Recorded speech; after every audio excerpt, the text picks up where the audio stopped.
Então, a primeira observação que eu trouxe para vocês é de que o sujeito ativo do 304, na ocasião do acidente, é quem? É uma pessoa envolvida no acidente. Eu vou tentar passar um macetinho para vocês memorizarem isso. E lá no 302 e no 303, eu pergunto, qual é o nome do crime? É homicídio culposo de trânsito. É lesão corporal culposa de trânsito. A culpa. E quem é o autor desses crimes? É o condutor que age com culpa. Então, qual a conclusão que a gente extrai desse raciocínio? A conclusão é a seguinte: vai responder pelo 302 e pelo 303 majorado pela omissão aquele agente envolvido no acidente que haja com culpa. No 304, o agente também é envolvido no acidente, mas ele não tem culpa e deixa de prestar socorro. Então, qual vai ser a distinção primordial entre esses dois dispositivos? É aferir se aquela pessoa, se aquele condutor envolvido no acidente, ele apresenta ou não culpa naquele caso concreto. Se ele apresentar culpa, ele vai responder pelo 302, parágrafo 1º. Ou, se for lesão corporal, pelo 303, parágrafo único.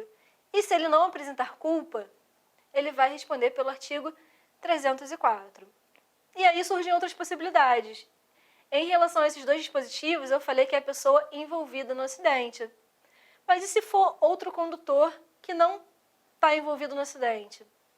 Ele está passando pelo local, há uma colisão entre dois veículos, todos os condutores daqueles veículos envolvidos no acidente eles estão lesionados, e passa um terceiro carro pelo local e vê aquela situação e ele pensa, estou atrasado para o trabalho, vou seguir porque eu não quero me envolver nisso, vou parar na delegacia, vou perder meu tempo, vou embora. Essa pessoa que foi a primeira pessoa que passou numa estrada meio deserta e tal, essa pessoa passou e ignorou aquela situação e seguiu a vida dela. Essa pessoa ela vai responder por qual crime?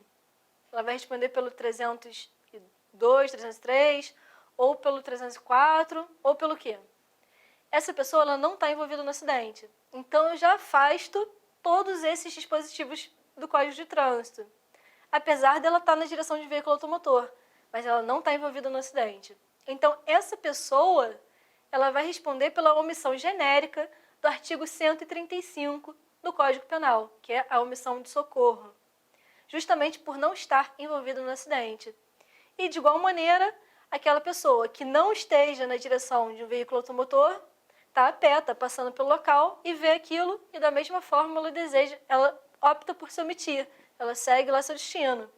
Essa pessoa também ela vai responder pela omissão genérica do artigo 135 do Código Penal. E aí eu trouxe para vocês uma tabela explicativa dessa situação para facilitar a compreensão do tema.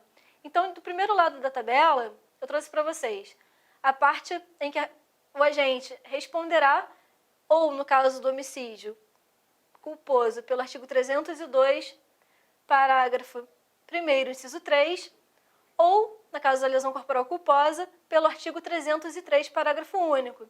E resumir para vocês quem é esse agente, quem é o autor do fato. É o condutor envolvido no acidente com vítima e que foi o culpado. Então, aqui a gente tem dois elementos. Ele está envolvido no acidente e ele age com culpa. Já no 304, é o condutor de veículo envolvido no acidente e que não foi o culpado, acidente com vítima, e que não foi o culpado. Aqui a gente subtrai um dos elementos que estão previstos para a configuração do 303 e do 302. Qual é? A questão da culpa. Aqui ele só vai ser uma das pessoas envolvidas no acidente, mas ele não age com culpa. Então, no primeiro, eu tenho envolvido no acidente, mais culpa.